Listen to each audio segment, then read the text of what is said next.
Hello, everyone out there in Head Couch Analyst Football Land.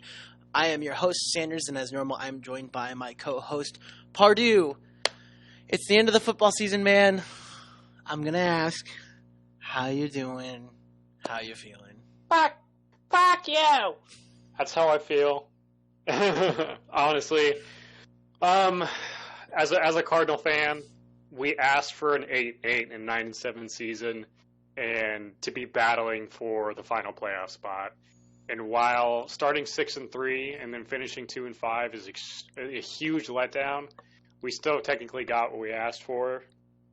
And just not how you thought. There's some right, not exactly how we thought we'd get there. There's some red flags that were raised in the second half of the season. I don't want to get too much into the Cardinals right now. We'll kind of analyze where they're at as a team and a franchise later on in the coming weeks once the Super Bowl and everything's over, where we kind of sit down and analyze how each team should go forward. But after I was pretty upset on Sunday.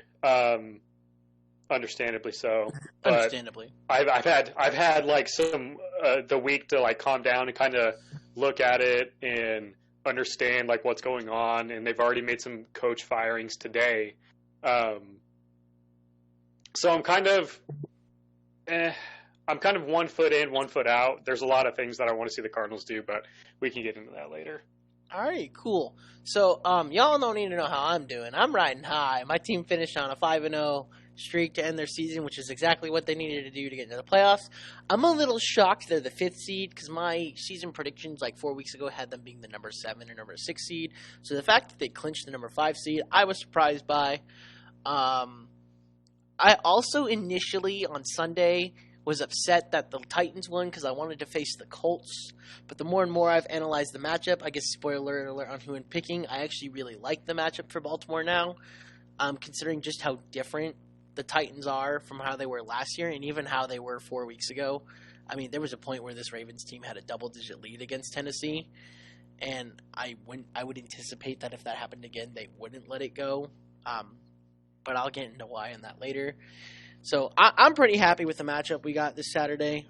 Even if the Titans win, I still won't be that upset, and I won't be on the train that, Lamar is not my quarterback or whatever. I've really liked what I've seen from him the last 5 weeks.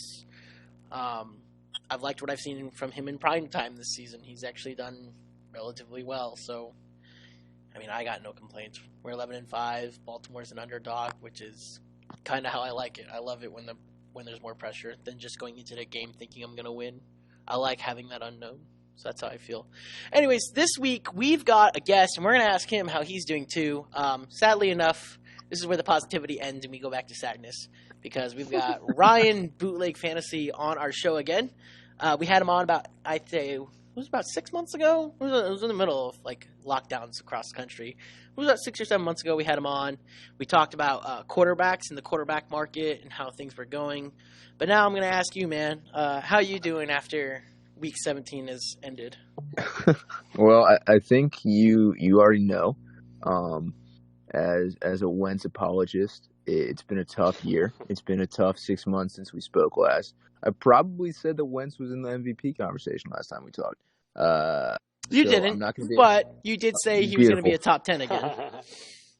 Well, I know I can't cash out on my bet for him to win MVP on my bookie, so that's not great. But I think that the future is bright, even though my Philadelphia Eagles ruined the integrity of the entire NFL by not playing their starters and bringing in Nate Sudfeld. We're all going to forget about that in 8 months. Yeah, right? yeah. Like, tell me how you as a fan really feel about that, though. I want to know. I didn't want Jalen Hurts to start that game. I wanted no parts of winning that game. But naturally, I emotionally hedged and bet on my Eagles. They lost, so I essentially just paid $15 for them to pick 6th instead of 9th. That's how I looked at it. But no, if they would have won that game and they would have picked 9th and wouldn't have had a chance to draft one of the premier wide receivers that are coming out, I would have been disgusted. Would it have been fun for Jalen Hurts to go into the offseason as seemingly the obvious guy for the Eagles? That would have been cool. But when they pulled him, he was 7 of 20. He had another interception. He fumbled 9 times in his 4 starts, and everything is murky in Philadelphia. We don't know who our quarterback is next year, and the right thing to do for us was to lose. And listen, Joe Judge needs to get off his high horse. Oh, he coached under fucking 6 he wins, coached under dude. Bill Belichick. He coached under Bill Belichick and then wanted to tell us all about integrity of the game. I don't need to hear that from you. Granted, Joe Judge, Philly-born guy, so I can't be that mad at him. I understand the hustle to get into the playoffs, but I don't know. Win more games. That's win more than my 6? only gripe there. Yeah, Right. winning more than 6 games would seemingly get you in. Don't try and be the first 6 and 10 team to win a playoff game. Exactly. Maybe not try and be that. And Sanders, did you know that your Ravens are actually road favorites this week? Yeah, I did. Really? Yeah, we They are. are 3-point Across the favorites. board. Really? They are. So I've already put a couple shekels down on the Titans to pull one out. They're plus 154 money line. That is my underdog pick of the week. I apologize, Sanders. Nah, but, no worries. Shit. No worries, dude. I might put money down on that. Yeah. No, it's easily my favorite money line this week. Or you could take the Bears plus 385. That could be a fun I one. won't do that. I won't do that.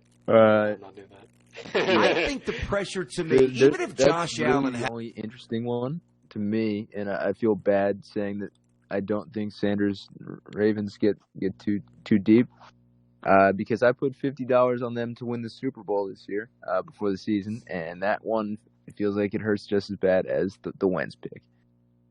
Wait, question though. Yeah. Question though, because I don't listen to me. I don't think Right. they're going to the Super Bowl. I'll be honest with you, Mm-hmm. right? Because I have an idea in my mind where they lose, Makes sense. right? And even if they win the game that I think they're going to lose, they still have to win another game after that to get to the Super Bowl. So I think they lose in the divisional round. Yeah, no, I think that's fair. But if they won both of those games, right, Right. I wouldn't put it past them at that point to beat whoever's in the NFC. No, if they make, I feel like, so, to me, the teams that would come out of the AFC, besides the Chiefs, would have a pretty good chance of beating the Packers because the Packers' run defense is a little suspect. And, I mean, if it was the Titans, they get a second crack at using Derrick Henry the correct way against the Packers, and I feel like that would probably be their best bet to win that game. But the Chiefs somehow are actually missing Damian Williams a ton, which I wasn't expecting to say. And I feel like the Ravens would run pretty well against the Packers. Oh, 100% But they would.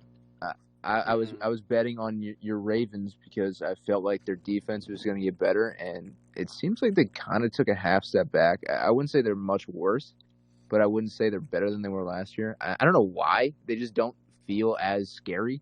And the offense obviously feels a little less potent with Lamar Jackson not being as effective. I mean, obviously he's electric, and I would immediately take him on the Eagles, even though you guys got to draft him with the pick we traded to you. I'm not bitter about that even a little bit.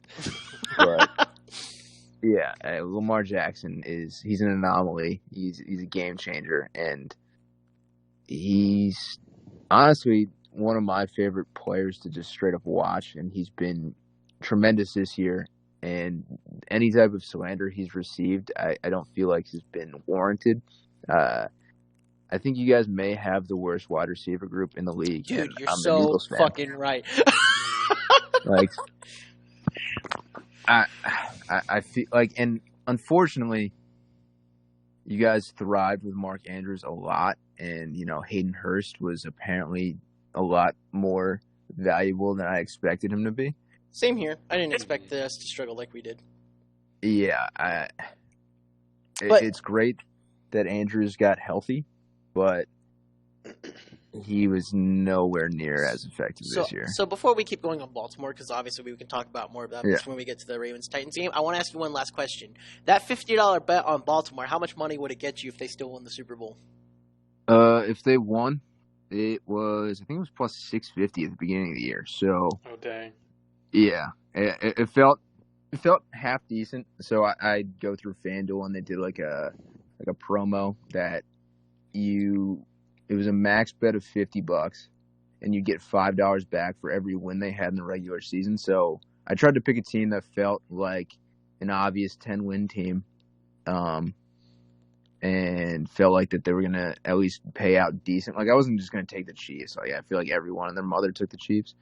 I really liked them adding Campbell on the line, and I felt like their defense was going to be better, and they just didn't really pan out. But I also have a Tampa Bay Bucks Super Bowl winning bet. So those aren't either of the teams I'm expecting to be there. What's the cash out if either team wins, though? But what is the cash out if either team wins? So if either team wins, I put in 50. I put in 53. I put $3 on the Bucks at a plus 2,100 to win 63, and I put 50 down on the Ravens to win 325. So hopefully it's your Baltimore Ravens, but it does not feel that way. So when you say 325, that means you'd win $325, or? Yeah, I'd win $325 plus the 50 I got, or plus the 50 I put in, so it'd be 375 as a payout. Gotcha. Which wouldn't be too bad. Wouldn't hate that, but I could tell by about week 4 that was not the right team to pick. Alrighty. No, I'm gonna tell you right now. I don't think it'll happen. I mean, of course, as a fan, I'm going to remain optimistic. But as an analyst, I'm like, this is where their road likely ends. Like, I can point to it and say, this is where they likely end. Now, as a fan, I'm gonna go in and say, you know what? Even as an analyst, I believe there's a chance, and as a fan, I'm going to cling to that chance, right? I don't hate that even a little bit. So, I mean, but that's how all fans are, right? When you see that there's a chance, you cling to it. Like, for example, so I coach varsity basketball, and our head coach, Doug Harris, legendary man in Arizona, by the way. He is the only person in Arizona to have gotten Arizona Player of the Year, won a state championship as a player, and won a state championship as a coach. He's the only person who have ever done that in Arizona to have all 3 of those accolades. Not bad. And he also was named on the All-Star list next to Steve Nash when he played in college. Jeez. Yeah, he was a great player. I'm like, why didn't you go pro? And he's like, well, I played in a summer league, and back then players like me at 6 foot were a dime a dozen, and I wasn't better than the other pro athletes. And I'm like, oh. He's like, yeah. He's like, I was close to Steve Nash, but ultimately the only person who was taken out of that group was Steve Nash. He said him and another guy were not taken from the summer league. I'm like, oh, that sucks. But anyways, he's a big Washington football team fan, and he's like, we're going to get crushed. We're going to crush. I'm like, but there's a chance that your defensive line destroys the Bucs offensive line, and they've struggled, and that's when the Bucs lose. And he's like, that's what I'm hoping for. So even though he knows he probably loses, there's that chance that the Washington football team's defensive line, just runs over the Bucs offensive line, and they can't score or do anything about it, right? So I mean, I'm a big fan of Chase Young, right? Oh yeah, I'm a big fan of their pass defense in general. I like his swagger. Yeah, I mean, that guy's sweet. He's going to be a mainstay in the NFL. I'm pretty sure at some point years. He will be like one of those promotional players that you see. Like for 100%. For a long time, J.J. Watt was the guy that you always saw. And now you still see J.J. Watt, you see Aaron Donald, you see Patrick Mahomes. I'm pretty sure Chase Young is going to be in that limelight in a few years. I'm 100%. He's got that charisma that you can see on TV and you can almost feel it. I definitely like how he leads that team. Maybe his rookie year against Tom Brady, I don't know if it'll go publicly, but he's not going to change who he is. So, and he's not going to apologize. They're like, yeah, you want to take back what you said about getting after Tom Brady? And he was like, that's not going to happen. Well, he said in an interview today. And now, could you imagine if he does?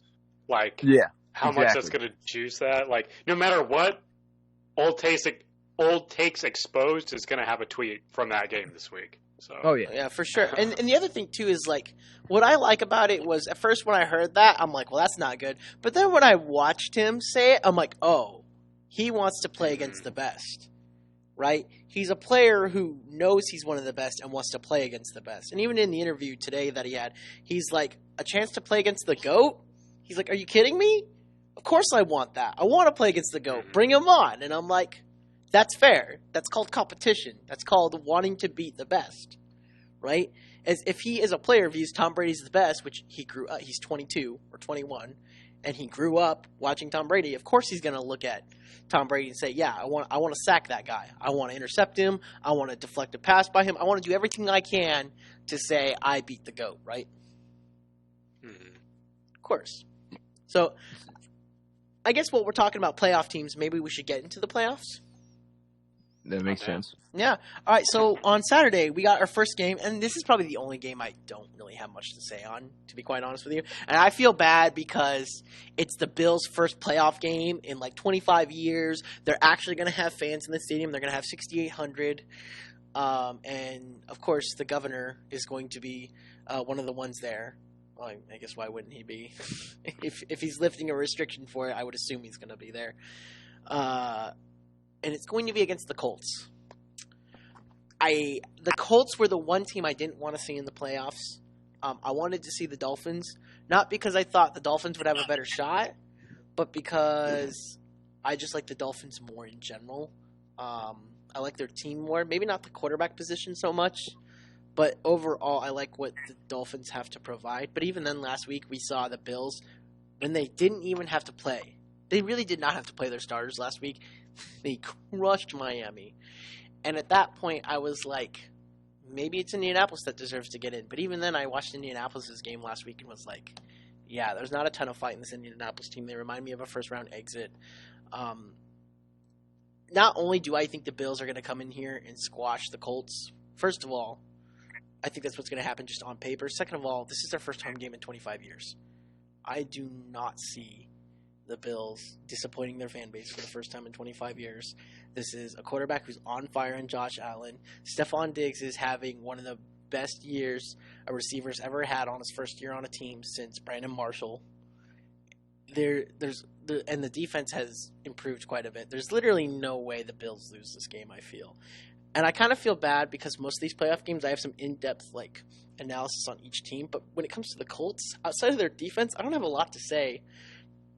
People were talking about how T.Y. Hilton is improving, but I think that was just a bunch of fantasy people saying, "Oh, T.Y. Hilton finally showed up," and I'm like, "Yeah, for a little bit, but he's not the game-changing receiver that he was supposed to be 3 years ago when Andrew Luck was throwing the ball." I don't know if that's a chemistry thing with Rivers, but there's nothing on the Colts offense that says, "Yeah, this connection or this runner or this duo is going to keep up with Josh Allen and Stephon Diggs." I don't see it. To me, I don't. So, first off, I feel like this is a game Josh Allen has to win, right? You can do all of the things beautifully in the regular season, and if you come up short in the playoffs, that's what your narrative ends up being. I would know. Yeah, that's where I was going next. I mean, you saw with Lamar Jackson that he was the most explosive, dynamic guy on the field all last season, and came up way small in the playoffs, and that's all you heard about.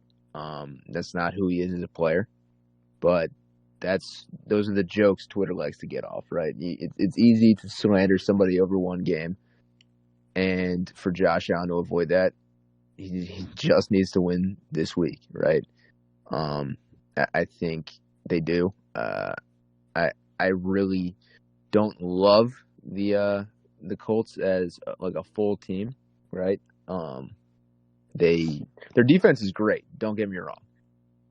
They force turnovers. They get after the QB, but ultimately they lack talent across the board against the Bills. I think Tre'Davious White should match up beautifully with T.Y. Hilton. That should be fun, but I don't love Phillip Rivers in the playoffs. There's enough on that to say that Phillip Rivers isn't a great playoff quarterback because he's just not successful. I, I think that the Bills should probably handle them. They're 6.5-point favorites, and to me, I feel like they cover. Phillip Rivers outside of a dome in front of fans on the road in the playoffs just doesn't sound like a great time to be a Colts fan. Yeah, for me, when I looked at this match, the very first thing I thought was, man, I really miss Andrew Luck. Yeah.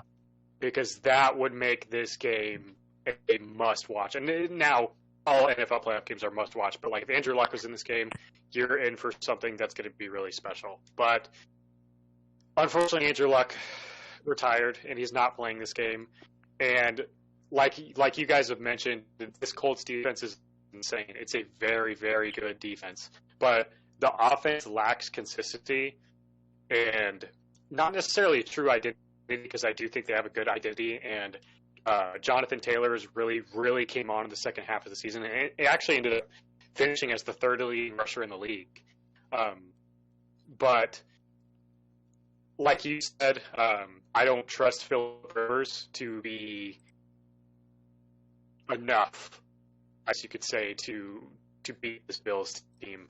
I know it was against an inferior opponent, but we just watched this Bills team drop 56 points last week. And if you do that against any NFL defense, your offense and your team is really clicking. And like I keep seeing, and like maybe you could brush this off and like, oh, it's not that big of a deal. But when I see this, like I keep seeing videos of the Bills at practice, all dancing around. They're all super loose. They're all having a great time. They're having fun. And when you're vibing like that and you're dropping 56 points the week before, everything is clicking right for the Bills right now. And I think they're going to storm this Colts team. I wouldn't be surprised if starters get pulled in the fourth quarter, to be quite honest. Yeah, that's hot. So. There's the starters getting pulled in the fourth quarter. That's pretty hot. I'm not going to lie. Like, I think this game is competitive in the first half, but I just don't think the Colts are going to have enough offensively to keep up with what the Bills are going to be doing, to be quite honest. And like we said, I know this Colts defense is really good, but I don't think they're stopping the Bills good, because that's just how good the Bills are right now. So here's how I feel about it. If they couldn't stop the Ravens offense at a time when the Ravens weren't like clicking that well, they're not going to stop the Bills. The Bills are their offense. I hate to admit it, but they are. All right. I figured that would be our shortest one. So I guess final rounds here. I got the Bills winning this game 33-21. That's where I see this one going.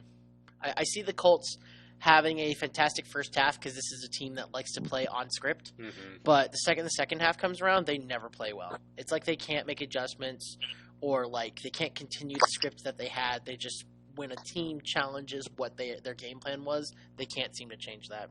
So I anticipate the Colts to like keep it competitive for like the first half, like a 14-17 style of game, or maybe even they're ahead like 21-20 or something like that, and then the Bills just take it away and rattle off another 13-14 points, and the Colts don't really score in the second half. So yeah, like 33-21, 34-21 is what I got. What about you, Ryan? Yeah, no, that's about where I would see it. I do think it might even be a little lower scoring than that. I think like 28-17 is probably where I see the Bills coming out on top as. Yeah, I think it might be like an 11-point win, but it's going to feel like the Bills handled them. You know, it's not going to feel like a game that was in any doubt at any point. Yeah, like I'm kind of going to stick by, I guess these starters getting pulled, and I the more I think about it, the more I agree with that take. And the reason I think that is, I see the game staying close through the first half, but the second the Bills have like a really quick scoring drive or like a quick strike where they score a long touchdown or something on like a really short drive, if their defense comes out and gets a turnover and they score right after that, or even just get a field goal off of that, the Colts are going to be dead in the water because I feel like if you let the Bills get that much momentum with the way this team is clicking, it's just going to be a snowball headed downhill. Final score, I'm going to go 38-14. Alrighty, sounds good. Yeah, so say they smoke them. so Mr. NFC West, you're our expert when it comes to that division, and we got a division rivalry matchup in the NFC West for the Rams Seahawks. So I'm gonna let you take it away on what you got for both these teams going. So we talked about it prior to us recording. I want to talk about the Seahawks for a second first. Early on in the season, obviously, the Seattle offense was just absolutely insane. The things that they were doing were incredible. Russell Wilson was the obvious MVP candidate. DK and Tyler Lockett were just week in and week out just making insane plays. This offense was clicking on all cylinders. Meanwhile, you look over at the defense, and it was historically one of the worst defenses in the league at that time and at that portion of the season. Now, you fast forward to Week 17 and Week 1 of the playoffs, that script is completely flipped. The offense seems dead in the water, and now the defense, it's not quite to that level, but it almost reminds you of the Legion of Boom. Yeah, That's what the they're Seattle allowing less than team 20 points reminds per me of game right now. I think in the last 6 games, it's Right. like an average of 18.2, which is super low. Mm-hmm. So that's what this team reminds me of right now. Now, I don't think it's quite as good as that team because obviously that team won a Super Bowl. That being said, the Seattle team's still I could see them beating anybody in the NFC, but they need an almost perfect day. That defense has got to play really well, and Russell Wilson's got to be lights out. And it's nothing against Russell Wilson because he's still one of the best quarterbacks in the league, but he just hasn't quite had it over the last, I guess you could say, quarter to half of the season. But when you look at it when you compare it to who they're playing in the Rams have been awful this second half of the season too. I mean, come on, they lost to the Jets. So another thing that worries me about this team is Jared Goff. Even when Jared Goff is playing, he's an absolute turnover machine. And the one way to lose a playoff game really, really quick and really, really badly is turning the football over.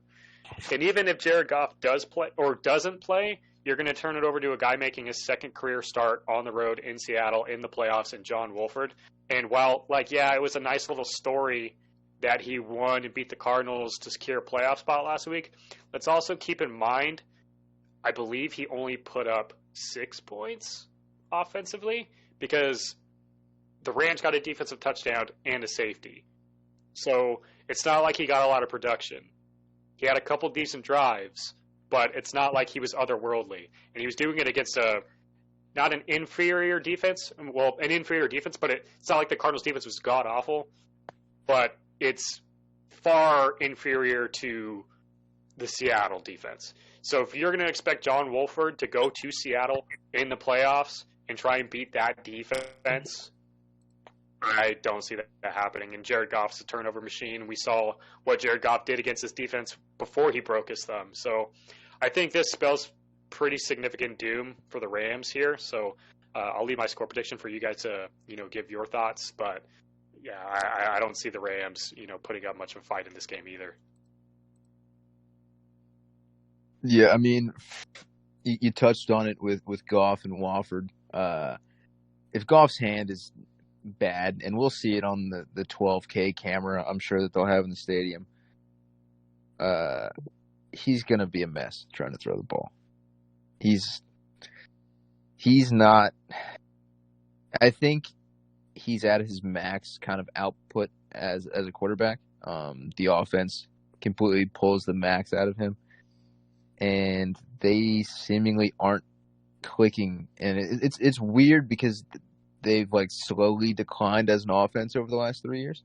They just haven't seemed as dynamic, and it's possibly going to be a get it right game for Seattle. I feel better for Seattle this week than I have in the last like 5, which is crazy to think since it's the playoffs. But I don't love the Rams as a team. Their defense is great. Obviously, don't get me wrong on that. Aaron Donald's unbelievable, and Jalen Ramsey. I don't know if you guys saw the stat that he averaged only giving up 20 yards a game as a cornerback, which is nuts in this NFL. Their defense is great, but Russell Wilson seemingly always finds a way, and the team they split the season series. Both teams won at home by over a touchdown, and Seattle's at home, and I feel like Russ knows what he kind of has to do. He's not just going to do the weird Russell Wilson run around the back of the pocket and just throw it 50 yards down the field, hoping Tyler Lockett's down there. I think Russ has I think he has an actual good game where he's not just freelancing. I think they bring a decent game plan, and I don't really believe in the Rams offense right now, especially with Cam Akers kind of banged up. So I'm definitely riding with Seattle, and I think Seattle wins probably in a low-scoring affair. I think they win probably 23-16 maybe. I think that's probably about where I'd put that game. So I don't know if this is a fair assessment or not, and I could be biased when I say this, so take my opinion with a little grain of salt. Jared Goff reminds me of like a really young Joe Flacco, in the sense that Jared Goff has always performed well when his running game performs well. Joe Flacco was always the best kind of quarterback when play action was working well. And Jared Goff has been the same. This Rams offense has always been fit. For sure. What? Yeah, because like you're saying, is the Rams, like 70% of their offense is run off of bootlegs. That's a great plug. Yes. Yeah. That's a great plug. No, but like what I'm saying though is like Jared Goff succeeds when it's not reliant on him to win the game, right? And I'm not saying that he hasn't performed well in the past. Like, he'll always have that Monday Night Football game against the Chiefs where they beat the Chiefs. What was it, 56-52 or something like that? And that's insane. Yeah, Jared Goff put up some really gaudy numbers. What was it, like 400-something yards and like 5 touchdowns or whatever? Yeah. But, like, the big part of that is when the running game – and when he had Todd Gurley to give it to. So they couldn't focus on just the receivers and Jared Goff, right? They had to respect the fact that Todd Gurley – could pop off at any moment. And now that the Rams don't have that, it's easier for teams to focus on Jared Goff and the receivers. And his receivers are good. Like, he's got a good receiver, room. But the problem is Jared Goff is not the quarterback who's going to get past being focused on him. He's a player you can beat, right? Whereas, like, someone like Aaron Rodgers, Tom Brady, Peyton Manning back in the day, those were players that you didn't necessarily figured out. You just played around, right? And you hoped for the best and hoped they didn't see the holes in your defense. And Jared Goff so far has not shown to be one of those players who will see the hole in your defense. I think Jared Goff has that potential, but I also believe that Jared Goff has decided to let his coach do those things for him, and I'm sure that's a mutual agreement. I firmly believe Jared Goff could be a better player if he had, like, a Tom Brady mentality, right? Or a Peyton Manning. The mentality that I need to watch film more than I'm required to. Because I'm sure every football player watches film, right? I'm sure on average they watch anywhere between, 8 to 14 hours of film a week? But I guarantee you guys like Brady and Manning watched film for, 20 to 30 hours a week? And that's the difference. And I don't think Goff, he doesn't appear to have that extra drive. And what really spoke to me was when the Rams played the Washington team. In his interview, he said, Alex Smith doesn't need to be here. He's already set for life. And maybe I'm looking into it too deeply, but it speaks to me when a player talks about Alex Smith. He didn't talk about, it's amazing he came back on the field. He was amazed that Alex Smith even came back on the field because he's already set for life. So that makes me wonder: is Jared Goff like just playing this because he's good enough to play it and he's getting paid, It's or it's that. or does he actually want to win? To me, he's also not.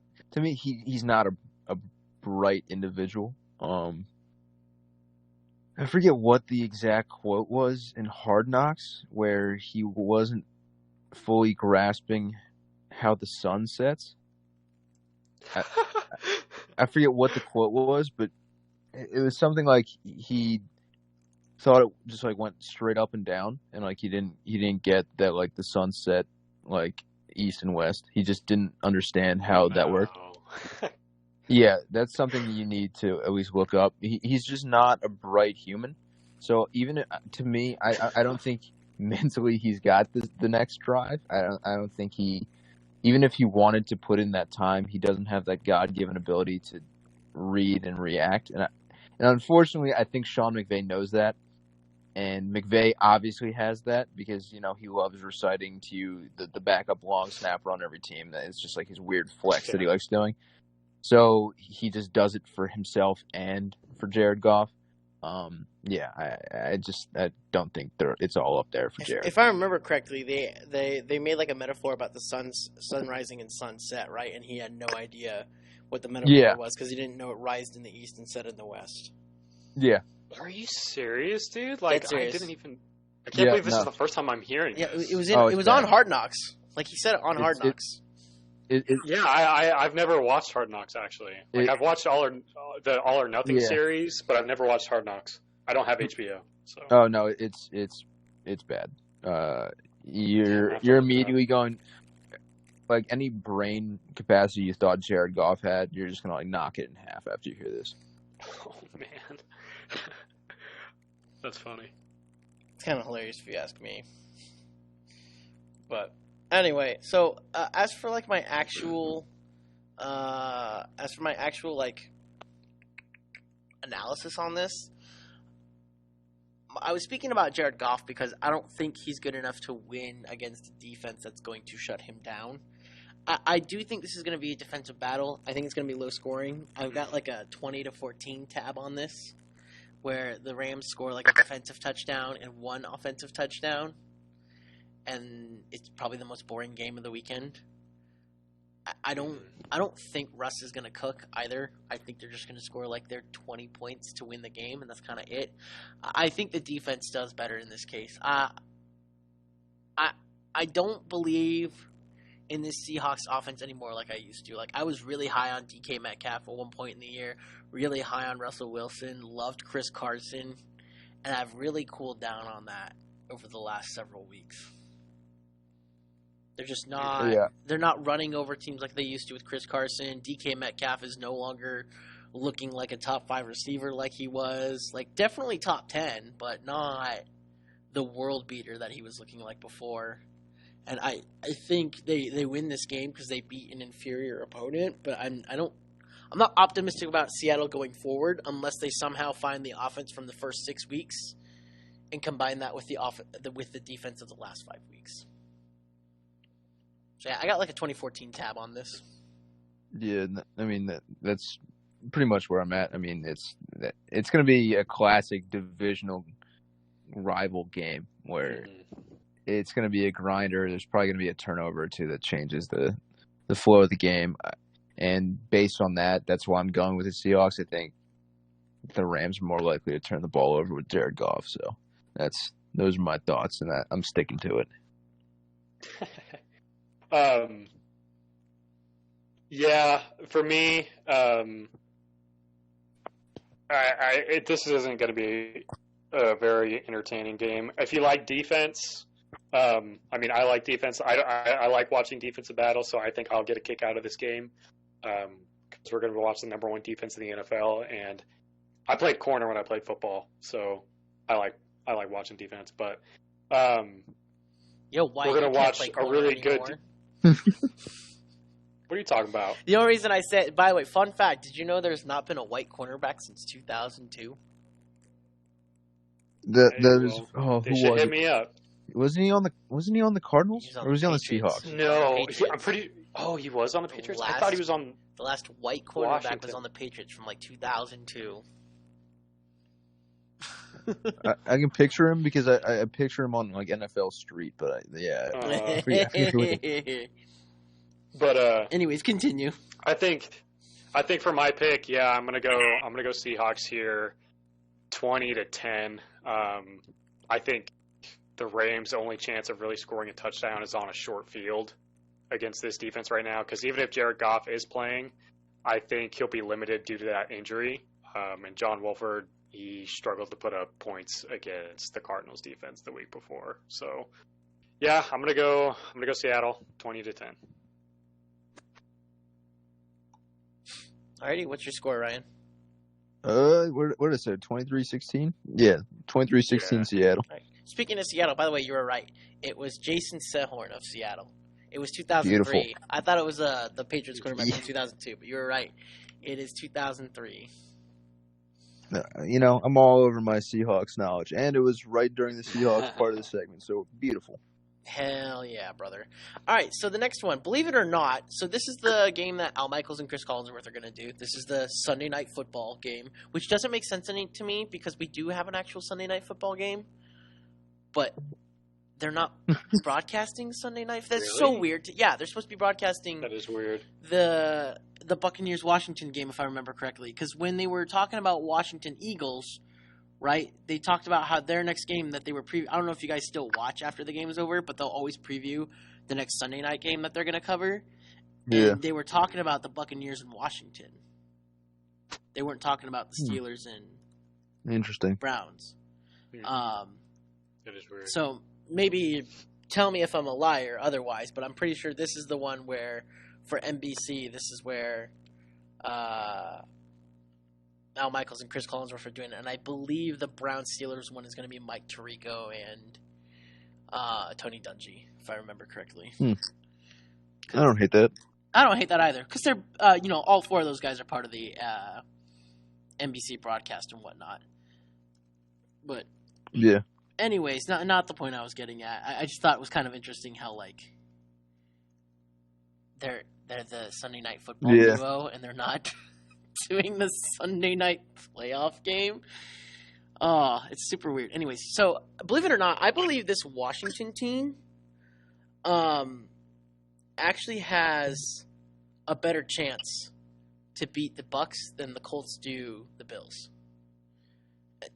And the reason I say that is because on this show all year we've called this Buccaneers team our Jekyll and Hyde team of the year. Right? When they win, they look like Dr. Jekyll. Brilliant, intelligent, clean football. And when they look ugly and lose to teams like the Bears, they lose ugly, like Mr. Hyde. So there's the chance that Mr. Hyde shows up, but I think the real reality is that when the Bucs have been beaten, they've been beaten at the point of attack on the line of scrimmage, both defensively and offensively, and I believe that the Washington football team has both the offensive line and the defensive line to do this.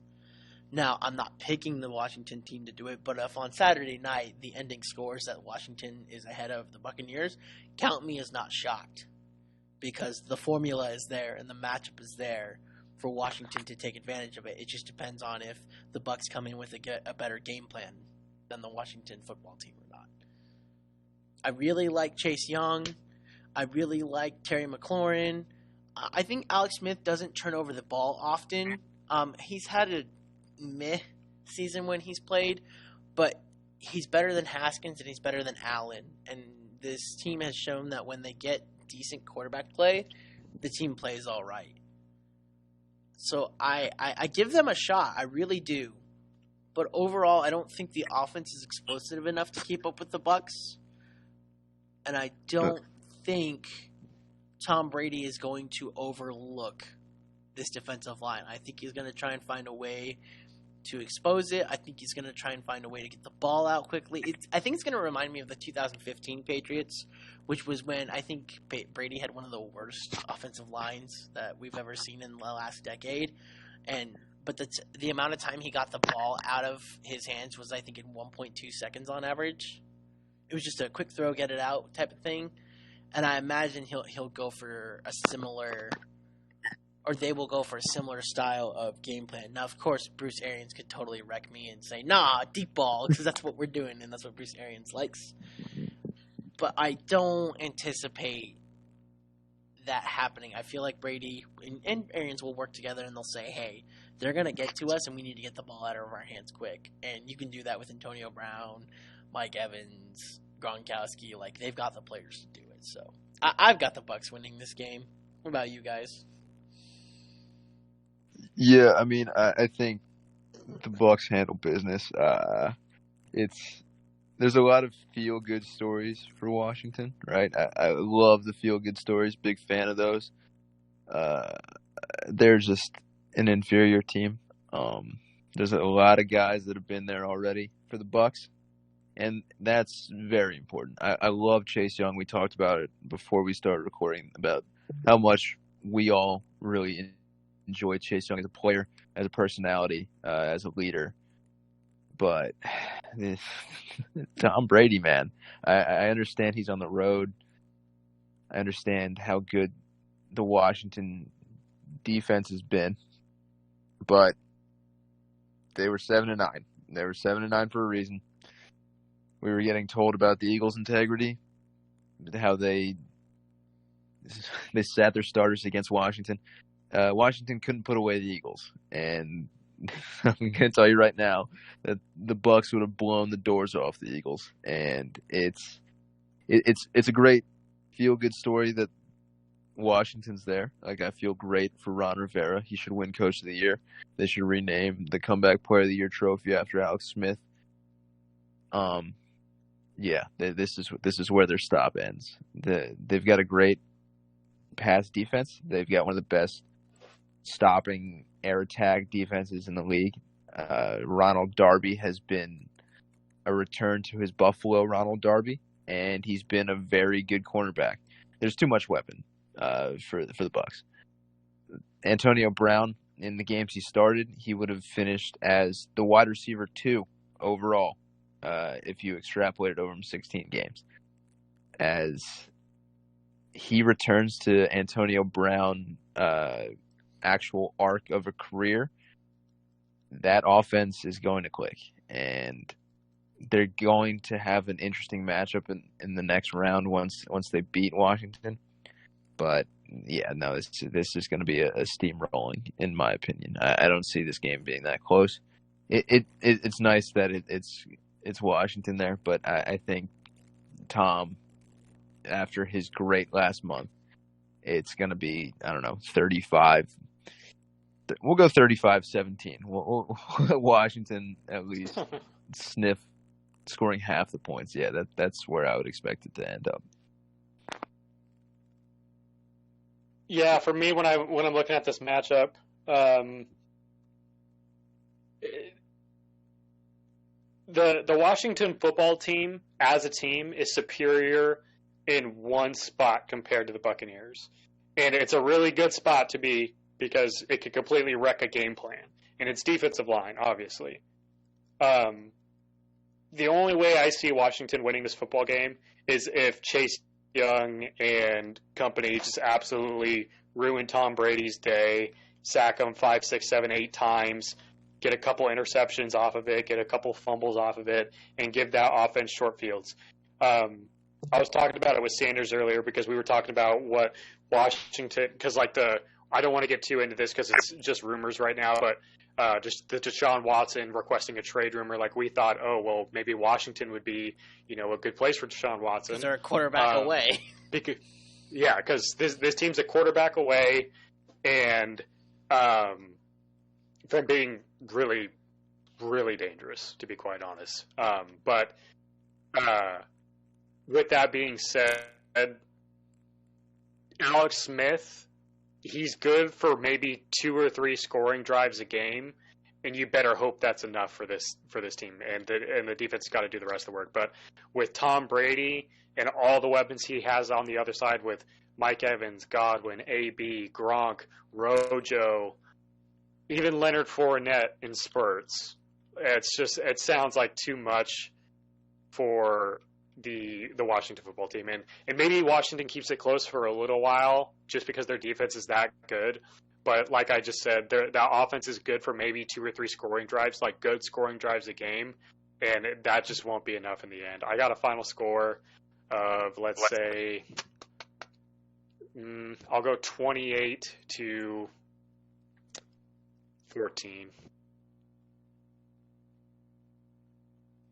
Alrighty. I think my final score would be probably 33-17, I think is what I would go. Something like that. I think it's about where I'd have it. Mm-hmm. What about you, Ryan? Where would your final score be at? I had them at 35-17 Buccaneers. Not even close. Alrighty, cool. By the way, I want to let you know I did officially look it up just so to make sure we didn't look dumb. It's Mike Tirico and Tony Dungy who are doing this Saturday night, and Al Michaels Beautiful. and Chris Collinsworth will be doing the Cleveland-Pittsburgh game, which is how it should be because they're playing Sunday night. Good. Yeah, I was about to say good. I will tell you, here's what's disappointing to me, okay? I actually was kind of interested in the Nickelodeon broadcast for one of the playoffs because Nate Burleson's going to be on it, and I really like Nate Burleson as a personality on TV, right? So I'm like, Nate Burleson with Nickelodeon? That sounds bomb as hell. But that's also the game that Jim Nantz and Tony Romo are casting. And I'm like, well, I don't want to miss a Jim Nantz Tony Romo cast either, right? So I'm like, man. I'm going to still watch it on Nickelodeon. I'm still going to watch part of it on Nickelodeon, but after 10 minutes, I'll probably be like, this is so cheesy and for kids, I'm going back. Yeah. I'm going back. Screw this, man. So, anyways, so that's it for our Saturday games. So for our Saturday games, I think we all agreed, right? We got the Bills winning, we got the Seahawks winning, and we got the Bucks winning, which means we're going to be wrong and one of these teams is going to get upset, right? Oh, yeah. No disagreements from you, Ryan? No, not even a little bit. I mean, we're the smartest people in the room right now. I mean, that's why we have a podcast, right? Hell yeah, brother. It's not like it's free or you can just do it whenever you want, right? Anybody can make it. It's not like anybody can do this, right? Okay, yeah, makes sense. So for the very next game in the morning, I hate this because it's being broadcast by ESPN, and I'm not a big fan of ESPN's booth. But unfortunately, it's my game, so I have to watch ESPN commentators for this. It's the Ravens and the Titans. So the Titans, Derrick Henry is having a monster year, relatively worth MVP of this year if you wanted to eliminate quarterbacks from the conversation. I'm not going to lie, I would actually probably take Derrick Henry over Josh Allen in that bid if Aaron Rodgers didn't exist. What Derrick Henry has done this year is phenomenal. He is a key cog in this team, and this isn't anything against A.J. Brown or Tannehill, because Tannehill and A.J. Brown have been phenomenal this year in terms of how they are as players and where they've been in the past. But if Derrick Henry isn't on this team, I don't think Tannehill or A.J. Brown is as good as they were this year. Is that too much of a stretch there to say that? No, I would say that's fair. Yes. Derrick Henry is the centerpiece of this offense. 100%, right? And I think that's worthy of being called MVP. Kind of like last year when I was telling you as a Ravens fan, I think Russell Wilson deserved MVP because he was the most valuable player on his team, and I think he was the player where if you removed him, that Seattle team is like a 3-win team last year. And if you remove Lamar Jackson from last year, I think they go from a 14-2 team to like a 9-7 team, which is still worthy of the playoffs last year. That doesn't happen with Seattle. But I digress. I think Derrick Henry's kind of on that same level where if you remove him, this Titans team is nowhere near as good as it is. This secondary is not good. It's worse than it was last year. This year the secondary has shown to be a weakness, but they've also gotten way better on offense. Tannehill finally had a full offseason. Even with the COVID offseason, he had a full offseason. He's had a full year to gel with his teammates, and they look way better. So this offense is better, but the defense is worse for the Titans. Mm-hmm. On the other hand, the Ravens, they looked pretty bad at one point, going from, I believe it was 6-2 to 6-5, where they had a stretch of where they lost to the Steelers, the Titans, and I forget the other team that they lost to. Does anyone remember what that was during that 3-game losing streak? I'm blanking because they obviously beat my Eagles. I don't know. I'm going to look it up real quickly right now while we're talking. They lost to... Yeah, they beat the Eagles. They lost to... Oh, they lost to the Patriots that Monday night. Oh, yeah. And it wasn't a 3-game losing streak. It was because they beat the Colts in between the Steelers and the Patriots. So it was a loss, W, loss, loss, loss. So their 3-game losing streak was actually the Patriots, Titans, and Steelers when RG3 played against the Steelers back at the beginning of December. It was the whole COVID BS that was happening. But regardless, they've stepped back and they've gone 5-0 since then. I wasn't sure. I said on the show last week I wasn't sure about calling the Ravens one of the hottest teams coming in because their competition wasn't that great outside of Cleveland. And I said unless they have a major blowout this week, I don't think you should put too much into the Baltimore coming in. Well, they had a major blowout this week. It was 38-3. Mind you, this was a Bengals team who was on a 2-game winning streak and had pulled off upsets against Pittsburgh and not necessarily an upset against the Texans, but definitely was scoring against them. So I thought going into this game it was going to be a close and scary game, and the Ravens blew them out of the water and took care of business.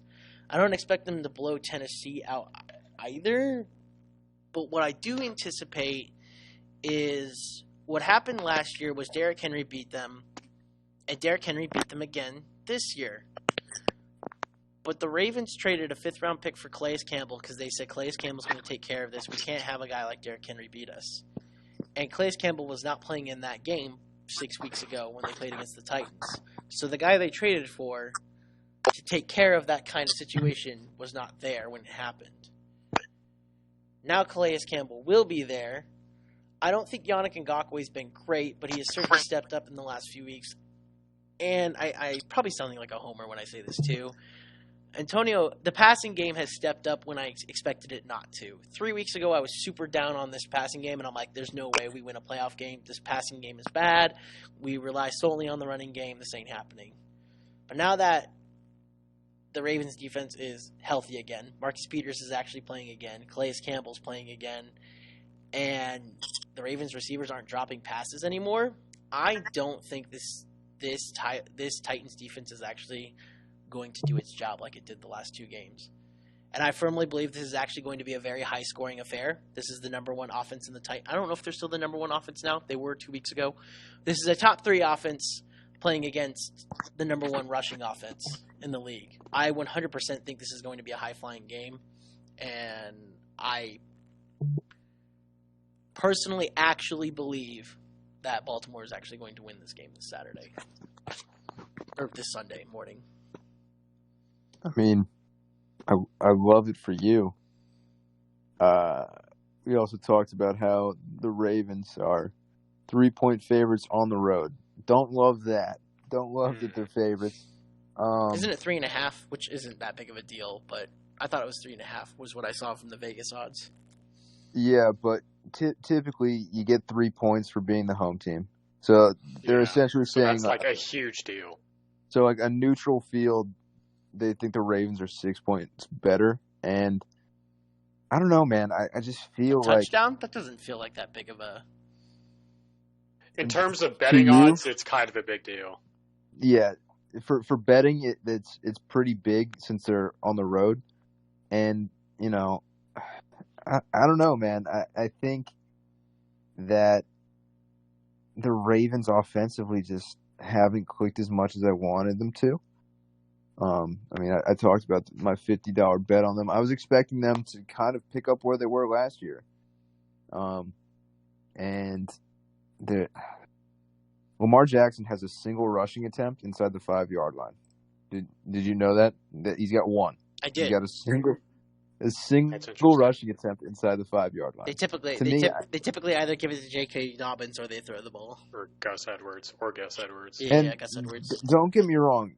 Lamar Jackson is one of the most efficient guys in the red zone. He had 19 touchdowns to 0 interceptions. His entire career is 47 touchdowns to 0 interceptions. So he's lethal enough, but I don't know. I just feel like it hasn't been as creative, and I guess it's because they're kind of lacking guys on the outside to do it, and Mark Andrews hasn't been as good, and Hayden Hurst obviously is gone, so the blocking tight end aspect isn't as there. And did Boyle leave or did he get hurt? He got hurt. He got hurt week 8, I think. Like early. Yeah, season-ending injury. It was It was Nick Boyle got a season-ending injury, and then literally the next week, Ronnie Stanley got a season-ending injury. Yeah. So, Nightmare. I mean, to me, I don't know. The Ravens don't feel as comfortable. And the Titans have 2 home run hitters that you don't need to take home run swings on. You know what I mean? So you can give Derrick Henry the ball 3 times in a row. He may get tackled once or twice at the line of scrimmage, but he's got the Nick Chubb ability of if he makes 1 or 2 guys miss and runs through somebody's face. He's got 20, 30 yards, if not more. Yeah, exactly. And guess what? If you're gearing up for him to get the ball and oh no, it's a pass play. Oh no, A.J. Brown's wide open on a slant, and he then runs through your face. He could score as well. I mean, we saw him house a couple 60, 70, 80-yard plays where he caught the ball 3 yards away from the line of scrimmage and ran past everybody. They don't need to take risks to have reward, and that's the craziest thing about their offense. I mean, Ryan Tannehill's the luckiest dude in the league. And Corey Davis might be the second luckiest guy in the league because he had a breakout year after being a bust because that offense, no one has to look at Corey Davis. And he's been tremendous. And he's been the guy that they were expecting the production out of Jonnu Smith. It's pretty much all been Corey Davis. And I really do like the Titans offense. It's partially because I've had A.J. Brown the last 2 years in fantasy, and I just see how that guy plays. He's unbelievable. I forget who they were playing against where he caught a pass in the red zone at about I think he was at like the 10, and he was fighting for a first down and then still somehow found the end zone. He carried 3 guys in the end zone. He's Derrick Henry as a wide receiver, and I like the cornerbacks of the Ravens. I think that's their strongest unit on defense. But A.J. Brown's another level, man. I've got a tough time thinking that the Ravens cover the 3 points that they're giving. So I don't know. If I had to put a score on it, I think the Titans actually win this one. And I've got to stay consistent with my predictions for Clown the Pocket, and I've got the Titans winning this one. I think it's going to be another low score just because both these teams are run heavy. I think the Titans win probably 24-17. I don't think it's going to be a blowout. I think it's going to be one turnover that might be Lamar Jackson was trying to do too much and fumbled in the open field. Something ridiculous is going to happen, but I think the Titans overall are going to squeak one out at home. Yeah, so when I'm looking at this game, I see 2 really high-powered rushing offenses. Obviously, the Ravens more so. Yep. So when I'm looking at this, I think this game's going to fly by, first of all. And now I'm pulling for the Titans because that's like my team for the playoffs. I was born in Tennessee. I absolutely love Ryan Tannehill. Derrick Henry's my favorite running back in the league. A.J. Brown's one of my very favorite receivers. I love A.J. Brown. Sanders has heard me gush about A.J. Brown for 2 years now. Yep, I can tell you right now. Yes, I have. Yeah. With that being said, I want the Titans to win. I really, really do. But I'm solely picking the Ravens here because I think this is going to be a game where both these teams are running the football very efficiently and very well, and it's going to cause the clock to just run and run and run. And the only reason I'm picking the Ravens here is because I think they are a more dynamic rushing offense between Gus Edwards, J.K. Dobbins. They have another running back, don't they? Lamar Jackson, duh. Well, yeah. I was gonna say Lamar. Is Mark Ingram hurt? No, he was a healthy scratch. He was just inactive. He played last week. He had 9 rushing attempts for 40 yards, I think. So he still had like 4.2 yards per clip on 9 attempts. Okay. Justice Hill was probably the guy you were thinking about. Okay, yeah. So 4 running backs. Typically, it'll probably just be 3, but 3 pretty solid running backs, and then Lamar Jackson and everything that they do in the run game when it comes to read options and just all of that, and how many different runners they can get involved. I think just the way this game is going to go and the way it's going to fly by, I just think the team that can do more with their best strength has the edge. So I'm polling for the Titans. I hope they prove me wrong here, but I'm going to go Ravens 21-17. So you guys got some really low-scoring games. I didn't say my score. But believe it or not, because I said this would be a high-scoring affair, I got this game finishing 38-34. And here's why. Let me say this for a second. The Ravens have scored 35-plus points in 4 of their last 5 games. The Titans, by the way, have also been scoring a ton of points in their last 5 games. They have scored in their last 5 games 41, only 14 against the Packers. Okay. 46, 31, 35. And then 45 before that. And then excuse me for a second. Anyways, sorry about that. And then again 30, which by the way was against Baltimore. This is a high-scoring offense. I don't anticipate them to step away from that. I anticipate them to keep up with that. And the other thing is, you guys were talking about how this was going to be a running game. I totally agree. We saw a Monday Night Football game 3 weeks ago that was not a shootout, but a run-out. It was the Browns and the Ravens. If you remember, Pardue, I was talking about to you about how I thought that was going to be like a my goodness, not a shootout, but a run-out game. I think there was 8 rushing touchdowns in that game before the first throwing touchdown. Like the game was what, 28-35 or 28-31, all based on rushing scores in that game. So it's very possible for two running teams to have a high-scoring game. We saw the Ravens participate in that one with the Browns. I anticipate this game to be just like that. The Browns secondary is not that good, and their defense, their line is good, but their secondary is okay, so their defense is just okay. I think the Titans' defense is just okay. I actually just see this game playing out exactly like the Ravens-Browns game. Lots of running and lots of scoring, which is why I got ending 38-34. I know where you guys are coming from with the low scoring, though, because that's usually how running games go. Mm-hmm. And I guess that makes sense because, again, like, these are really 2 high-powered rushing offenses, and they center their offenses around rushing, and they obviously are high-scoring, and especially with the Ravens being as dynamic as they are. I guess we'll see how long their rushes are in terms of length, because, if they're popping off 20, 30, 40-yard runs a pop, that's obviously an over-exaggeration, but, it's going to be quick scoring and quick drives. But, or if there's ever a time where have to see how the defenses play out. I was going to say, or if there's ever a time where there's like a 20-yard run, right? And then the defense sells in on the run, and you got like a 30-yard pass to Marquise Brown, or a 40-yard pass to AJ Brown, right? Like, I think the Brown boys. And it's not like it's not like there's not going to be passing plays in this game. There's always going to be passing plays, and I expect AJ Brown and Corey Davis to be very, very involved. How involved, we'll see, because that, again, like as we've mentioned, that Ravens secondary is really, really good. But I could see it being a high-scoring game, and probably the more, because you're kind of convincing me, it might tend to be more high-scoring. I'm just going to stick to my score just because I already made it. But I see where you're coming from, and it makes sense. Alrighty, cool. So that game will be brought to us by Steve Levy and Brian Greasy. Like we said, Mike Tirico and Tony Dungy are going to do Tampa Bay and Washington. I didn't say what the other ones would be. For CBS, Evan Washburn and Ian Eagle are going to do Indianapolis and Buffalo.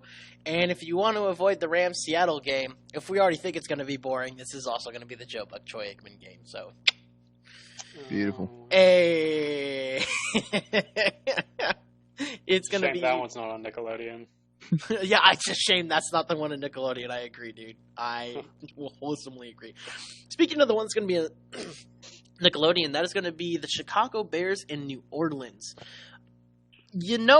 So there's a scenario where Drew Brees looks like total crap, and the Bears defense just murders the Saints offense. And this game is like a 17-14 game.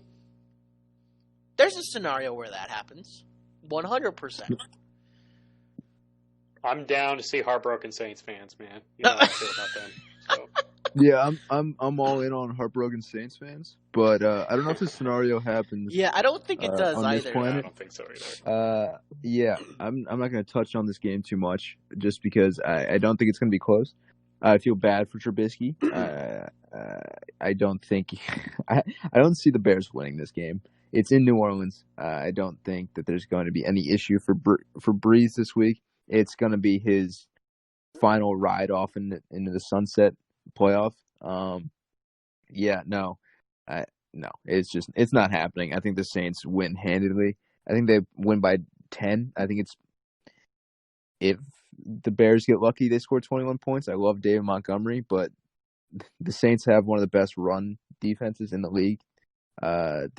When the Eagles played the Saints, they broke like a 60-plus game streak of them not giving up a 100-yard rusher.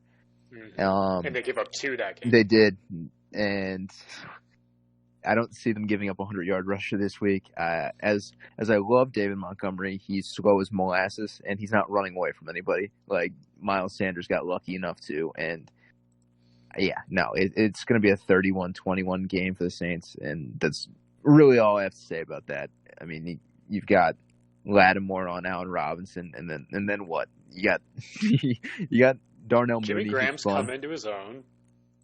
Jimmy Graham's fun and all. Jimmy Graham revenge game. His 4 for 40 and a possible touchdown may be nice, but I think that's all he's got in the tank. I don't see the 10 for 120 and 2 out of Jimmy this week. Hey, can you promise me something, Ryan? Yep. What's going to happen is if Jimmy Graham gets a touchdown, right, and the Bears get ahead by that, I'm going to tweet Jimmy Graham revenge season, and you must retweet it now if fine. That happens. I'm a big revenge game guy. For pretty much, I think every video all year for our Climate Pocket YouTube, I think I picked a revenge game guy every single week. So yeah, no, that makes sense.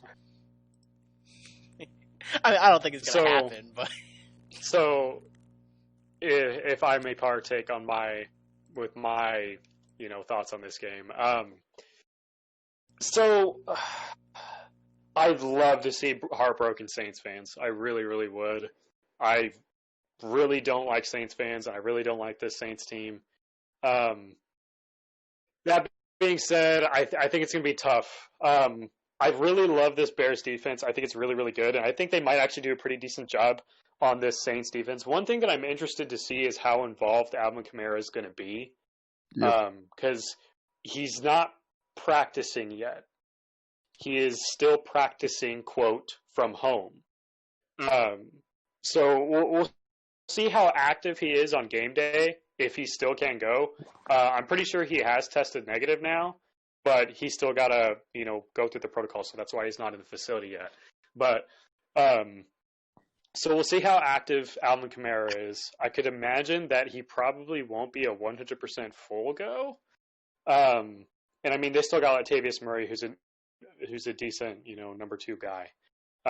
With that being said, Drew Brees, I could, spend 30 minutes on my opinion of Drew Brees this year because I think he's kind of been pretty stinky, to be quite honest. And I think he could honestly really struggle against this defense. Now, no knock on you, Ryan, because I see where you're coming from. Because honestly, I could see the Saints, pretty much taking care of business here. But didn't these two teams go to overtime tied at 30 earlier this year? I do believe they did, but I think to counter that point, I also think the Saints have won like 9 straight against the Bears. So yeah, they did, but yeah. This was the game where that receiver just went up to the quarterback and fucking punched him straight up. Like they weren't even near each other during the play. He just walked up to him, punched him. That's right. And then the Saints player looked at the ref and then looked at the guy like, "What are you?" Like he didn't even respond. He just looked at the ref, then looked at the player, and then the player punched him again. That was a great moment. It was a 23-23 game. Yeah. Did Nick Foles play that game? Yes. Pretty sure Nick Foles played that I'm game. looking up the box score currently, so if you want to just toss out a couple nuggets. Yeah, Nick Foles did. Okay, so Foles was 28 of 41, 272 yards, 2 touchdowns, and a pick. That was a Drew Brees 31 of 41 for 280 and 2 scores. And Alvin Kamara had 12 for 67 on the ground, 9 catches for 96. So, not a bad day overall. Right. So the Nick Foles thing is notable for me. So, no disrespect to your guy, he won you a Super Bowl, but he's fucking ass. He's terrible. No disrespect to your guy, but he's fucking ass. There's a reason why I'm a Wentz guy, so yeah. Yeah, so he might have gotten off that game, but if Nick Foles was still playing now, there was no way. So that being said, I think that the leash was way too short on Trubisky this year, and I feel like the Bears could have a much better record if they did continue with him. The Bears broke a record, I think it was 4 games in a row where they dropped 30, which was a record held from 1965. So the Bears offensively have been clicking. And yes, this Saints defense is pretty good. It can certainly still get got. So I'm going to go Saints here just because overall they are the better team. But I definitely see a scenario where this defense just holds, Breeze in check. Maybe Alvin Kamara coming off of COVID isn't that active and can't quite, not have a 6 rushing touchdown kind of game. And the Saints, have another heartbreaker and flounder in the playoffs. I mean, that's the kind of what they've been over the last, several years in the playoffs. They just kind of flounder. So I won't pick the Bears to do it. It's a shame the Vikings aren't in it. But I think it'll be pretty close. I'm going to go Saints 27-24. All right. Seems about right to me. For my score, I haven't really said much on this game, but I didn't have much planned on it. I really tried to convince myself of the Bears winning this game. Not because I don't like the Saints, but because I was like, there's got to be an upset somewhere across the board, right? Like, an upset's got to happen. Where's it going to happen? And I was like, Saints-Bears, because I don't like the consistency of the Saints offense, right? But then I was always like, yeah, I'm not counting on Trubisky to win a playoff game. I'm really just not going to. So yeah, he's throwing 500 yards. Yeah, and all you have to do is just give the ball to Kamara. Like, that's all that has to happen with this offense, right? And Michael Thomas is supposed to be coming back, right? For this game, isn't he? But I mean, has he really been good this year anyway? No. Even when he has been active, he hasn't been very, No, but defenses are going to respect him anyway. Right. You're right. I'm not wrong. You have to respect him anyway, because if you let him go and he has that pop-off game, then you screwed up, right? So they're not going to let him go for free. They're going to put some attention on him. So just simply having Michael Thomas on the field will improve Kamara's game. 100%. So, yeah, I mean, I got the Saints winning this game easily, and it's kind of like in a stompy fashion. I don't and when I say stompy fashion, I mean like the scoreboard is going to be close, but the film is going to tell you otherwise, right? So I've got a 26-17 in my head, which is only, I mean, it's technically a 2-score game because it's 9 points, right? But that's not a stomp, right? But the film is going to tell you otherwise, because the Saints are going to score multiple times. I think, in terms of field goals more than touchdowns. I think they score 2 touchdowns and then 4 field goals. That's how I see this game happening. The Bears defense is good enough to stop them, but not good enough to prevent those field goals. I really hope the Bears upset them. I really do. Oh man, you're going against your friend Ryan. What's wrong with you? Fuck Ryan. He's a toxic Saints fan too, and Ricky's a Bears fan. You think I want him to win? I hate Ricky even more. No, we love Ricky. What do you mean? Maybe not as a. Maybe, I mean, I think he's been realistic about the Bears in the last couple of years. Yeah, he is. He's usually pretty realistic about his team. So, alrighty, last one. Browns and Steelers. So I think this is a fantastic matchup. They still have not announced whether Stefanski's going to do the play calling for this game or not. Obviously, he's not going to be on the field, but they have said there's a chance that he could wirelessly play call, and that infuriates me because my pick literally rides on whether Stefanski is calling the game or not. Because going into this matchup, there was people who were like, Browns are going to win Week 17, Steelers beat them in the wildcard round. I was like, not so fast. I think this team can beat the Steelers, right? Especially because I don't trust the Steelers after only 1.5 games of being good after their 3-week slide. And let me tell you right now, on this show, Pardue and I have been massive Steelers defenders all year. Like, when they were 8-0 and people were calling them fake, we're like, what are you talking about? They're 8-0. Are you watching these games? Their offense is efficient. Their quick strike. Their defense is amazing. Like, their offense isn't explosive, but it's a death by 1,000 paper cuts offense, which is what Tom Brady ran for like 6 years, and everyone was like, Tom Brady's not that good. No, he's killing you with 1,000 paper cuts. Get the fuck over it. Like, you can't stop it. He's killing you with quick strikes, and that's what the Steelers offense was doing. And then they figured out, if we just cover Juju on those quick strikes, what else can they do? Turns out nothing for 3 games straight. And then it turns out nothing in that Colts game until they finally figured out the deep shots. They figured out ways to get Deontay Johnson open. He actually caught a few passes for once in his life. And once that deep shot was opened up, James Conner was actually able to run the ball a bit. What do you know? You get other things open in the offense, you can open up your playbook. But I don't know, like, does that team still exist? I will give it credit to the Steelers that they almost beat the Browns on Sunday, 22-24, with Mason Rudolph, of all people. Right? He didn't have a bad day, and the receivers didn't have that bad of a day either, and the defense still played really well. Like, the Browns were fighting for their lives, and the Steelers almost eliminated them without their starters. So, at the end of the day, I think this is a very good matchup for the AFC North matchup. I think this is one that I wanted to happen, one I was looking forward to. And I'm going to be there Sunday night. I'm going to watch it. I'm excited about it. I think Baker Mayfield has been playing really well. I like the Nick Chubb, Kareem Hunt combo. I like how Jarvis Landry's playing. I just like how everyone is gelling on this Browns offense. And the Browns defense has been bend but don't break. However, I think the biggest piece of this is for the last 3 years, we've always been saying the Browns are talented. And yet they suck every year until this year. What changed? The head coach, Kevin Stefanski, the play caller, the guy who's calling the shots. Suddenly he knew how to control Baker Mayfield. Suddenly they became better at the running game because he has good running schemes. Notice how Kirk Cousins actually has had a pretty good year, but Kirk Cousins struggled the first 4 games. You want to know why? Because Kevin Stefanski was no longer there. The guy who knew how to run Dalvin Cook and knew how to keep Kirk Cousins from making mistakes was no longer there. Kirk Cousins had a really rough start. Now, I like Kirk Cousins. I'm kind of a Kirk Cousins apologist.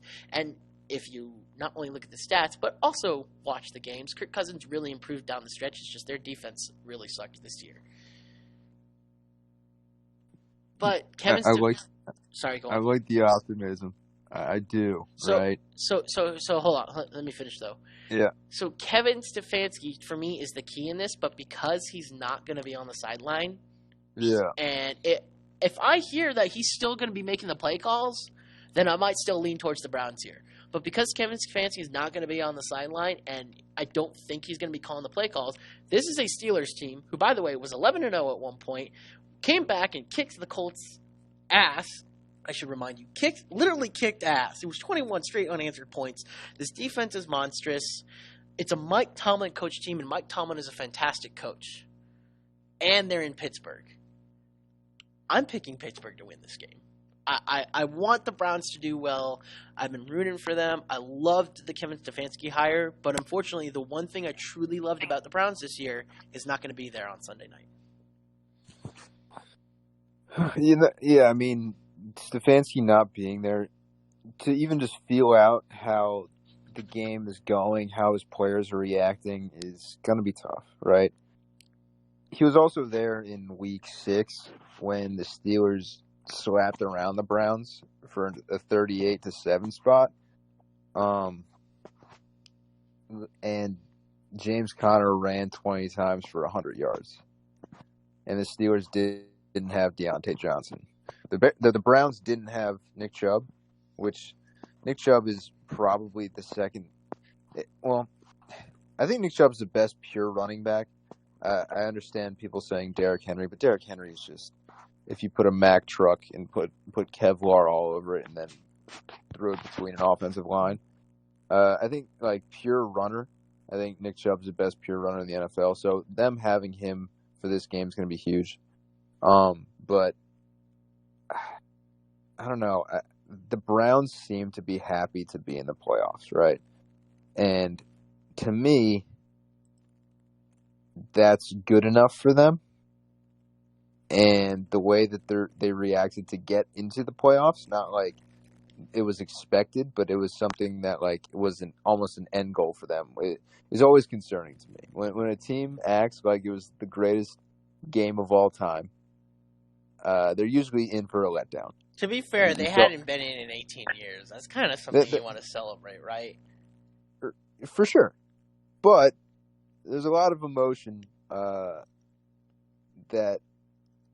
loses itself in that situation. Like, just like Minnesota and the Minnesota Miracle, they acted like the Super Bowl was won, and then they had a huge. Because that game was over too, right? Like a miracle play, I think anybody's going to act like that. Right, but the Browns also are in a situation where they barely beat Mason Rudolph. They probably should have lost to Mason Rudolph, and I don't see a whole lot of things going their way. At least going up into the week. They just... I'm blanking on their safety right now. Who's their safety? You talking about Ward or Peppers? No, who am I blank? They literally just put another player on COVID today. And it's not great, and they had to activate Andrew Sendejo, who may be the worst safety of all. Are you talking about Ronnie Harrison? Yeah. Yes, yeah. Ronnie Harrison just went on COVID today, and Sendejo's terrible. Getting to watch him for half a year. Yeah, I had to watch him as an Eagles fan for half a year, and I think we just straight up cut him in the middle of the year after paying him. So, yeah, no, he's terrible, and he's going to have to start for them. Yeah, I don't see the Browns winning. Nick Chubb was also on my fantasy team, and he is ungodly. But he's not going to be enough because the front for the Steelers should get the job done enough where they can at least get home to Baker. I mean, they didn't even play T.J. Watt this last week, and the last time Baker played the Steelers at full capacity, he got benched for Case Keenum. I like Baker. I've got similar tendencies as Baker. I talk too much shit for my stature. I get it, right? But the Steelers' defense was the best defense in the league pretty much week 1 to about week 12. And they sputtered a little bit when they started to lose a couple games. And they lost Bud Dupree as well. Yeah. Well, they also lost every single linebacker they have. I think they're waiting back to hear about a couple of those linebackers. Like Spillane's got to clear. I forget what he's got to clear this week. But they're trying to get healthy. I don't know if they get fully healthy for this week, but I don't think it matters. I think the Steelers win relatively handedly. I think they win probably 30-17. Ooh. Yeah, I don't think it's going to be close. It's gonna. I feel bad for Browns fans, right? Because they're fun. You don't get mad at Browns fans on the internet. Yeah, you don't. You know? Anybody who hates a Browns fan, stop. Yeah, I don't think what that's have the Browns thing. fans ever done to you? Exactly, and I work daily with 360 FFB, the most annoying Steelers fan of all time, and I'd love to say the most annoying Steelers. Yeah, you can clip that and send it to him. Easily. Oh shit. He's frustrating, and he lets me know that Wentz stinks pretty much every day. No lie, I actually think the most annoying Steelers fan on the internet. I love his videos, but I think he's annoying as a fan is Joey Mulinaro. Yeah, no, I agree. I think he's the most annoying Steelers fan in existence. He's definitely up there for sure. But I've got to deal with Dan on a daily basis, so it's Dan, and I would love for them to lose week 1 of the playoffs, but I just don't see it happening. I'm gonna make sure to make that a highlight of this video, and I'm gonna tag 360 when we post this. So I feel like I'm kind of on board with where you guys are at. I really, really do want the Browns to win. They deserve it. Their fans deserve it. Their franchise deserves it. But guess what? It's fucking NFL. You're not going to get anything handed to you. So with that being said, I like how Sanders brought up it's all going to depend on who's calling plays for the Browns. I think it also is going to depend on who's calling plays for the Steelers.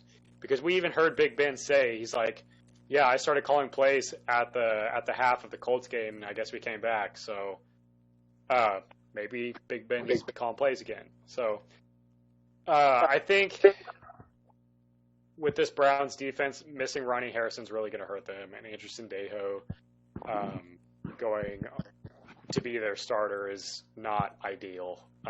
It's really, really hard to try and pick the Browns here, no matter how bad I want to. So from a fan perspective, I'm going for the Browns, but I just don't think there's going to be enough. You guys kind of hit all the points. I just, with their situation, with COVID hitting them this week, like the least ideal week, they're missing their best guard too. I think what's his name? It starts with a B, his last name.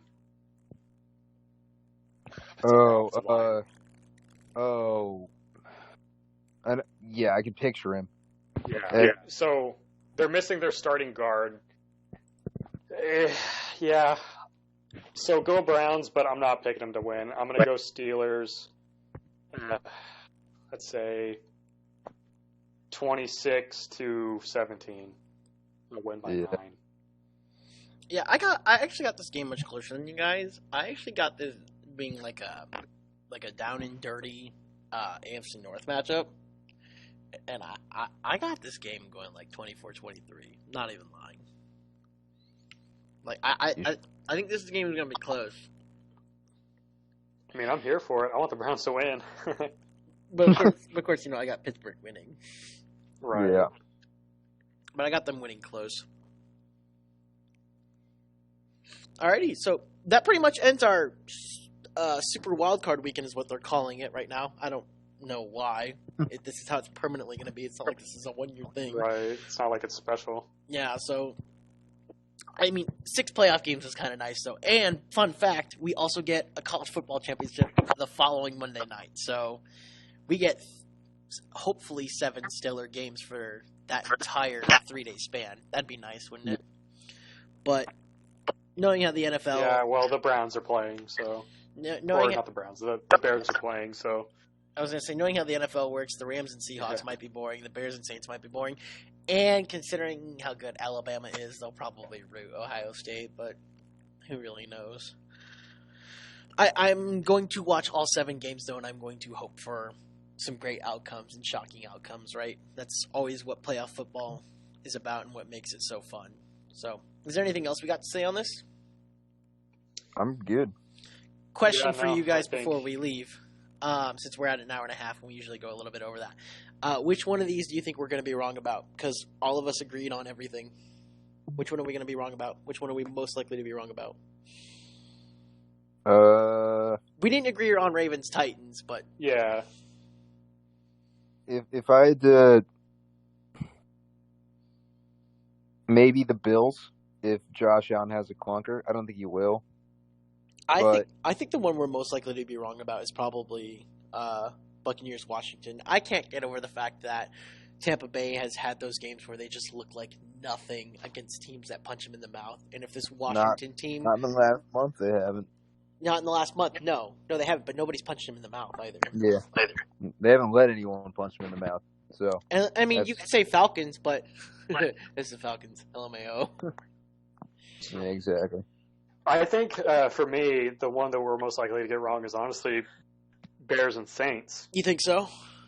Yeah, I think with how close the matchup was last time with Nick Foles, I don't know. I think it might be closer than people think. Wasn't the Bears-Saints one when Taysom Hill was playing quarterback? No, it was Breeze. No, it was Breeze? Okay. No, well, hey, we're going to be wrong about something. Something's got to go wrong, right? So, alrighty. Well, once again, Ryan, we love having you on the show. You're a lot of fun to talk to. Listen, I try to be. That's the only way you get invited back is if you bring, a little enthusiasm, a little hot take, and, a little anger about your favorite team. So it's always a great time being on. Hopefully next time I'm on, I get to leave my house at some point because, it's been 9 months, or give or take. Actually, it's probably been about 6 months since I was on the pod last. Still, locked down in Pennsylvania. Hopefully, come to Arizona. You can do whatever you want. Yeah, you can go to the bar right now and get a couple beers. Yeah, that's what I'm saying. It'd be a great time. But yeah, it's always a great time to hop on with you guys. You guys at least know how to carry the podcast because your voices are a little more exciting than my monotone one. And yeah, no, it's always a great time, boys. I appreciate it. No, we love having you on. Also, you also self-invited yourself, which I appreciate, actually. None of our other guests have done that yet. So the fact that you wanted to come back on means a lot to us. Yeah, of course. Yeah, I mean that's the only way you can grow as a fantasy football person. I don't like to call myself an expert because no one is, and networking is key, boys. And I always like maintaining relationships. I hope whoever's still listening at the hour and a half mark hasn't been bored by me, and I hope to be on again. Also, you said there's no experts. This is where I'm going to come back and say, what do you mean? Both Matthew Berry and Michael Fabiano have multiple awards. God. Oh, no. Matthew Berry Berry gets paid to pick between Julio Jones and Devontae Adams every week on ESPN. So I don't even hear about him. Oh, jeez, dude. And Michael Fabiano is hilariously wrong. Berry, so. Yeah. Well, yeah, the Chase Edmonds thing. Yeah. I literally tweeted that out, I think, last week. So I'm in the same boat as you on that. Dude, that what was so hilarious was how he got so angry on TV, and it's like, bro, it's a social media guy. Yeah, that's an intern. That kid's 19. Please stop yelling at him. Right. It's amazing what some of these people who aren't paid to be professional, they're just paid to say their opinion, whether it's good or not. Just how angry they get so quickly, right? And for bad reason. If you get angry for a correct reason, I'll give it to you. Sometimes when Skip Bayless gets angry because his team is doing poorly, you know what? Be angry, because you're right. Your team sucks, dude. But when it's someone like Matthew Berry who's just getting angry because he's like, they added me and we're like, should have started Chase Edmonds. Oh, really? The guy who didn't get a start when David Johnson was popping off? That's who I should have started? Thanks a lot. And it's like, bro, they were making a joke. Take the joke and take it in stride. Don't take it so seriously. Come on, man. And then he just talks shit about Chase Edmonds the entire year after that, and even after he got hurt, he's like, "Oh, I guess I should have started Chase Edmonds, huh?" When he got fucking hurt, I'm like, "Dude, you're a fucking dick."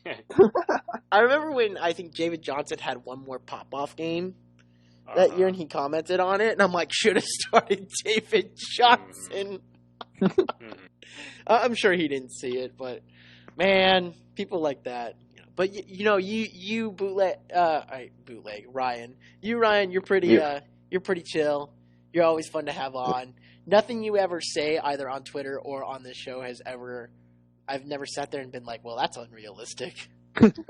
Well, unfortunately, I like to keep everything even keel, even tone, and not off my rocker. So, and that's what I'm here for, to not be that. Oh yeah, Pardue's the one who usually gives the wild takes here.